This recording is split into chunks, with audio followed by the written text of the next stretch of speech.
The survivors of the gruesome days had now gathered around the council table. With their king, queen, and heir all dead, they had to decide what to do next. Buse and Teddy were both severely wounded. Bliss was exhausted, having flown a circle around the desert. Matera was covered in wounds and sat across from Sheen, who was still contemplating what he had witnessed Theos do, and the consequences of his actions. Seru and Lunera had not shown up, and Jack sat once more as the only lesser in a room full of predators. But his fear was not the only one that swirled around the room as the future of the desert swayed in the air like sand in the wind. "You tried to bring them back to life without asking any of us?" Sheen demanded, disgusted with Buse's attempt at necromancy. "Yes," Buse replied as he winced in pain. "I lost a son, and broke my wings trying to pull Zion back from the Nether.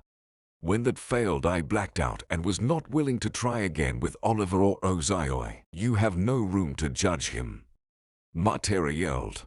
"You thought him a traitor and ignored my call for help. You came here for Zion's sword instead and left your men to protect the temple in the north. We lost hunters because you and Lunera decided to deny us healers. And where is she now?" "You have no room to talk either, lass. It was your decision to lead those hunters into battle. You are just as guilty." Teddy growled. "I was not going to let that wretch get away." Matera snapped back. And where is she now?" "You were blinded by rage. No better than your father." Teddy snapped back. Matera, Sheen, and Teddy were all staring each other down now when Jack sprang to his feet and slammed his fist on the table. "Look at you. The lot of you. Zion has not been dead a full day, and you are already at each other's throats. You want to know why Lunera and Seru are not here? Because they were afraid this would be the end of the Aranum, and here you all are proving them right."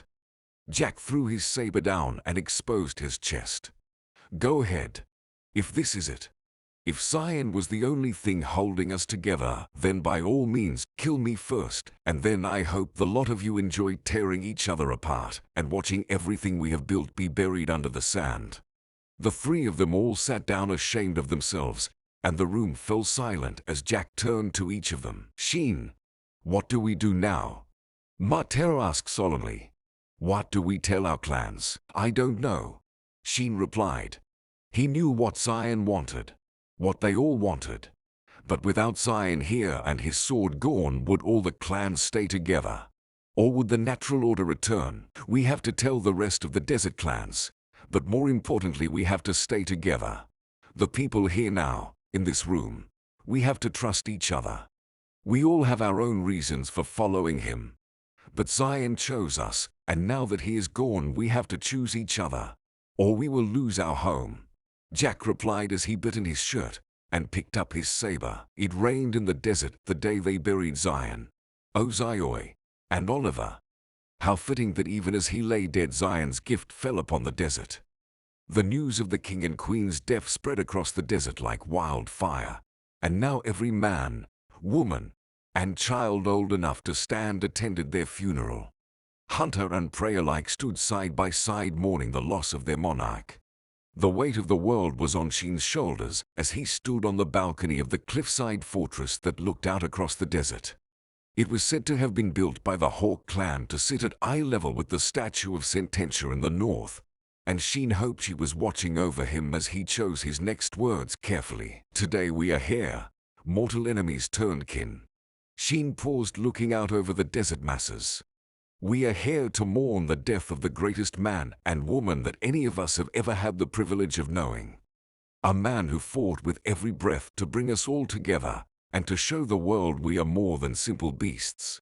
Zion believed that divided we were only as great as our clan, but together we could be the greatest nation this world has ever seen.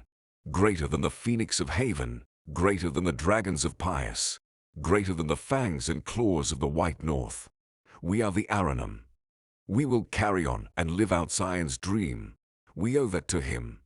We are the proud, the fearless, the relentless, and unyielding. And in honor of Zion and Ozioi, we will never forget that and strive every day to bring honor to that name and banner." That was beautiful. Jack said as he and Sheen entered the council room where the heads of each clan had gathered to decide the future of the desert. "Thank you all for coming," Buse began. "As you're all well aware, King Zion, Lady Ozioi, and their chosen heir Oliver are all dead, and their son Theos is not yet ready to rule. It seems to me that he is more than capable of protecting the desert," Sheen said in protest. "The boy can kill, there is no doubt about that. But from what you have told us about that sandstorm, he may be more of a weapon than a king." Teddy scoffed. "Teddy," Seru hissed as she shot him a sharp glance. "Teddy is right. The boy is a loose cannon.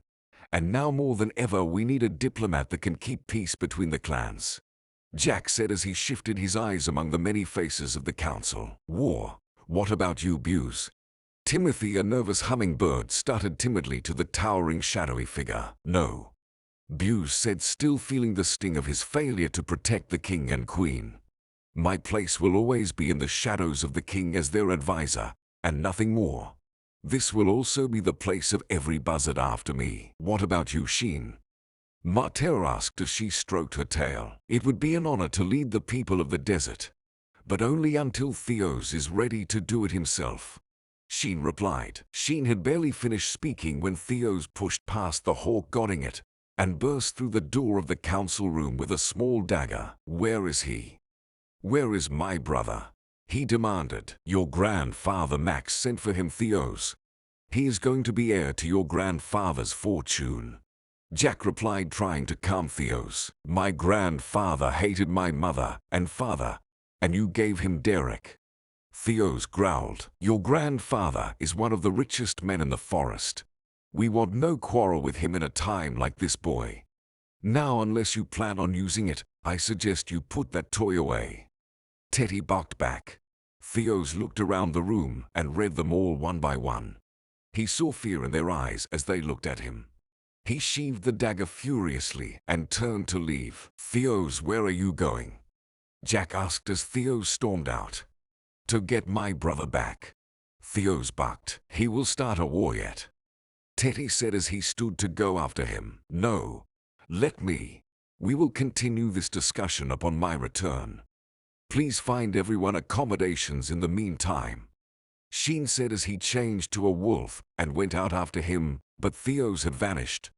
Using the tunnels under the desert, he headed south to the grand village in the forest, a place of commerce and trade. It was home to some of the richest men in the forest and possibly the world. Among these men was Theos's grandfather, Max of the Wine, a shrewd businessman. He had the coin to rally any army from any land, be it wolf, bear, or fox. It was rumored that he owned half of the Owl's Grand Bank, and even the great horned owl family showed him respect. Theos, on the other hand, had none for him. He stood at the foot of a grand hollowed tree cloaked in ivy, staring up at the beautiful sapphire windows that dotted it, and wondered if this man of grandeur was at one of them looking down on him. He was determined to rescue his brother and bring him back to the desert sand. Two large burly men from the Bear clan stood guard of the large doors at the bottom of the giant tree, and as Theos approached, the bear on his left gave a low growl. Theos locked eyes with him to see what he knew. He was very much a forest bear. Dumb as he was big. Hired muscle and nothing more. "Stand aside, I am Theos Aranum, and I have come for my brother." "You mean that desert brat Master Neelis brought home the other day?" the bear growled back. "Stand aside." Theos barked again. He was almost baffled by the bear's lack of fear and respect for a prince. The bear began to advance on him, changing his hand to a paw when the large doors behind him swung open, and a black-haired fox with dark green-tipped ears stepped out, almost tripping over himself as his eyes met Theos. "Get in here, boy, I sent for you over an hour ago," the green-eared fox said as he breezed past the bears, grabbing Theos by the arm and pulling him inside. Theos saw it in his eyes. This fox was his Uncle Oxel. "Did your mother raise a fool, boy?" "No," Theos replied as he jerked his arm away. "Your father's name means nothing here. Those bears could have killed you." "Where is my brother Derek?" Theos demanded. "In the vineyards, with Neelis learning to tend the vines." "You should not be here, boy." Theos looked into Oxal's eyes. I am her oldest son, Theos, he replied, seeing that Oxal was struggling with his name. Theos, get out of here and do not come back. This is the home of the Fox of Wine. Desert filth has no place here. Then why take my brother from me?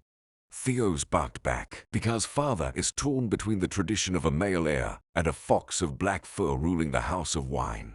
He fears my daughters and nieces will end up like my vixen of a sister. Theos started to change to a fox and run by him, but Oxal drew his sword, a slender saber, and had its tip in Theos's face before he could make the change. Careful, boy, Oxal growled.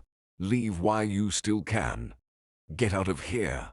Forget your brother, and never let your grey fur grace these halls again. Oxal sheathed his sword and opened the doors, escorting Theos out.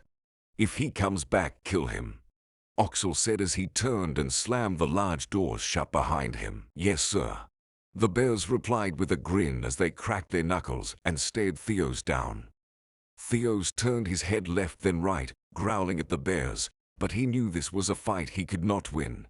He was far from his home and his people, and as the council had said, now was not the time to be making enemies, so he turned and left. A blackbird was watching him from a nearby tree. Theos looked into his eyes and saw his mother's face just before the bird flew off. Theos knew he could not give up on his brother, but he had no way of getting to him. He could approach him in the vineyard, but he did not know his uncle Nilus, though his mother had always told him that Nilus was the kinder of her older brothers. He remembered now that his mother had told him and Oliver that if they ever found themselves in need of help in the forest, to go to a place called the South Den.